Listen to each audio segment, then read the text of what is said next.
sistema de sobrealimentación que usa una turbina centrífuga para accionar mediante un eje coaxial un compresor centrífugo para comprimir gas. Este tipo de sistema se suele utilizar en motores de combustión interna alternativos, especialmente los motores diésel. En algunos países, la carga impositiva sobre los automóviles depende de la cilindrada del motor. Como un motor con turbocompresor tiene una mayor potencia máxima para una cilindrada exigida, estos modelos pagan menos impuestos que los que no tienen turbocompresor.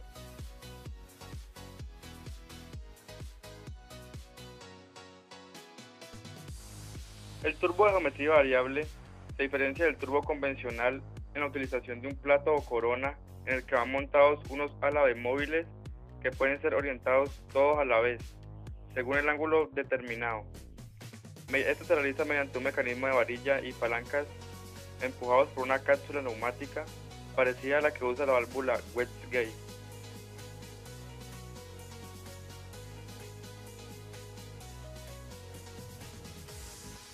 Para conseguir la máxima compresión de aire a bajas RPM, deben cerrarse los álabes, ya que disminuyendo la sección entre ellos aumenta la velocidad de los gases de escape, que inciden con mayor fuerza sobre las paletas del rodete de la turbina. Esto sucede porque a menor sección igual mayor velocidad. Cuando el motor aumenta de RPM y aumenta la presión de soplado en el colector de admisión, la cápsula neumática lo detecta a través de un tubo conectado directamente al colector de admisión y lo transforma en un movimiento que empuja el sistema de mando de los álabes, para que estos se muevan a una posición de apertura que hace disminuir la velocidad de los gases de escape que inciden sobre la turbina, o sea, mayor sección, menor velocidad. Los turbos convencionales tienen el inconveniente de que a bajas revoluciones del motor, el rodete de la turbina apenas es impulsado por los gases de escape, por lo que el motor se comporta como si fuera atmosférico. Una solución para esto es utilizar un turbo pequeño de bajo soplado que empieza a comprimir el aire aspirado por el motor desde muy bajas revoluciones. Pero esto tiene un inconveniente, y es que a altas revoluciones del motor, el turbo de bajo soplado no tiene capacidad suficiente para comprimir todo el aire que necesita el motor. Por lo tanto, la potencia que ganamos a bajas revoluciones la perdemos a altas revoluciones. El funcionamiento que hemos visto para el turbo de geometría variable es teórico, ya que el control de la cápsula manométrica, lo mismo que en los turbos convencionales más modernos, se hace mediante una gestión electrónica que se encarga de regular la presión que llega a la cápsula manométrica en los turbos de geometría variable y a la válvula Wattgate.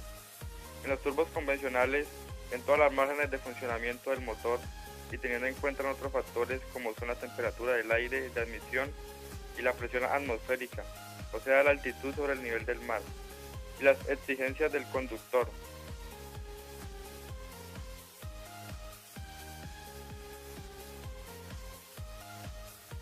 Las ventajas del turbocompresor de geometría variable vienen dadas porque se consigue un funcionamiento más progresivo del motor sobrealimentado, a diferencia de los primeros motores dotados con turbocompresor convencional, donde había un gran salto de potencia de bajas revoluciones a altas. El comportamiento ha dejado de ser brusco para conseguir una curva de potencia muy progresiva con gran cantidad de par, desde muy pocas vueltas y mantenido durante una amplia zona del número de revoluciones del motor.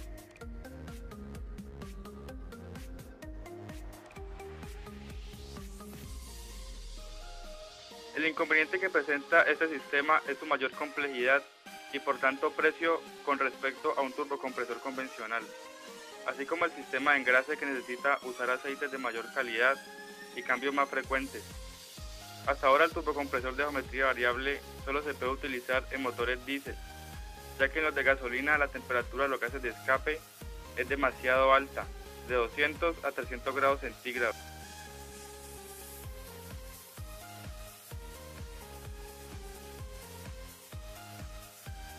Con la utilización de la gestión electrónica, tanto en los motores de gasolina como en los diésel, la regulación del control de la presión del turbo ya no se deja en manos de una válvula de accionamiento mecánico, como es la válvula Wattgate, que está sometida a altas temperaturas y sus componentes como son el muelle y la membrana, los cuales sufren deformaciones y desgastes que influyen en un mal control de la presión del turbo.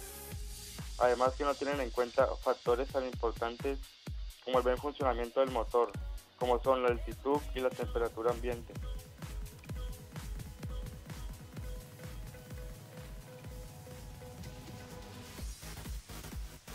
Permite sobrepasar el valor máximo de la presión del turbo, corta la inyección a altas revoluciones, proporciona una buena respuesta al acelerador en todo el margen de revoluciones. La velocidad del turbocompresor puede subir hasta 110.000 RPM.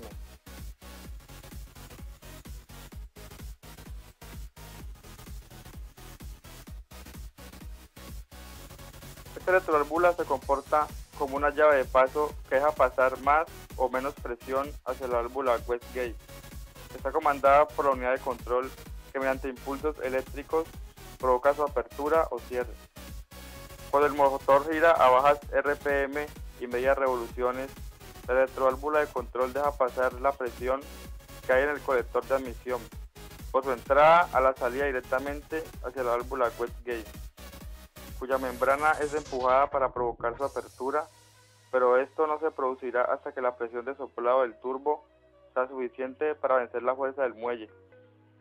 Cuando las revoluciones del motor son altas, la presión que le llega a la válvula Westgate es muy alta, suficiente para vencer la fuerza de su muelle y abrir la válvula para derivar los gases de escape por el bypass, o sea, la baja presión del soplado del turbo.